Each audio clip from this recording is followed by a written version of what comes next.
Prije nekoliko mjeseci objavili smo priču o 14-godišnjem Milošu Davidoviću iz Crnče kod Dervente, koji je svoj život posvetio Bogu i svešteničkom pozivu. Odličan učenik, ali i dječak koji živi u teškim uslovima.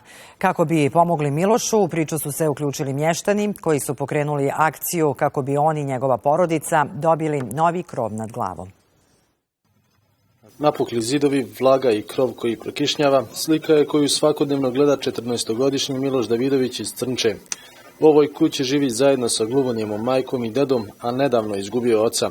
Njegov san je da kada odraste obuče svešteničku mantiju i pomogne svom narodu koliko bude mogao, a u ovom trenutku mali Miloš želi da kao i svi njegovi vršnjaci ima normalne uslove za život. Meni bi trebalo kupatilo i kuća sa vodom. Eto. Ako je to moguće. Da, trebam nova soba i od ovakvih dimenzija da ja mogu staviti svoj krevet, svoj stolić radni i svoj stol za molitvu. Kuća u kojoj Miloš sa porodicom živi napravljena je 60. godina prošlog vijeka. Od tada u nju ništa nije ulagano. Deda Petko kaže da bi dok je živ želio da obezbijedi normalne uslove za život unuku, ali priznaje da to sam ne može da ostvari. Ja se zahvaljujem svima i koliko se god učini, ako se šta učini, ja sam zadovoljan.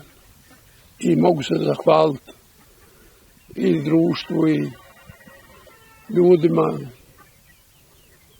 i na dobroj volji, na pomoći. Znajući u kakvim uslovima ova porodica živi, mještani Crnče pokrenuli su akciju u želji da im pomognu. Mogu se direktno ovdje obratiti na ovu adresu. Vjerovatno ima i još nekih ljudi koji tu akciju pokreću ovdje, njegovi komšije. Davidović, momak koji radi u Austriji, mogu preko mene, mogu preko nadam se i vaše televizije, tako da postoji šansa da se ta sredstva, odnosno donacije po raznim osnovama uplati za ovu porodicu.